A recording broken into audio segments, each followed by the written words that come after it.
Jmenuji se Milan Motl, jsem pedagogem a aktuálně také ředitelem Vyšší odborné školy pedagogické a Střední pedagogické školy Litomyšl.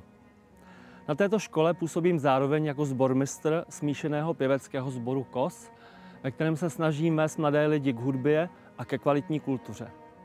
Protože sleduji, jak se náš kraj pod vedením Martina Netolického proměňuje a progresivně rozvíjí ve všech oblastech života, rozhodl jsem se ji podpořit, vstoupit do jeho kvalitního týmu a pomoci v oblastech kultury, památkové péče a školství.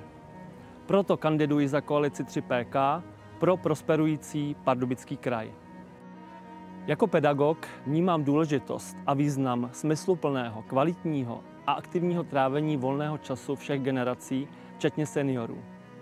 Proto jsem velice rád, že 3PK podporuje spolkovou činnost, kulturní aktivity a péči o památky, včetně drobných sakrálních staveb na malých obcích. Jsem totiž přesvědčen, že všechno toto kultivuje a přispívá k rozvoji našeho kraje. Jako hudebník a Litomyšlan nemohu nezmínit trvalou podporu Mezinárodního festivalu Smetanova Litomyšl. Těch témat by bylo určitě více, viďte, tak jako ve vašem městě. A já jsem přesvědčen, že pokud podpoříte 3PK, žádné z vašich témat nezapadne. Proto přijďte k volbám 20. a 21. září a pojďte s námi do toho.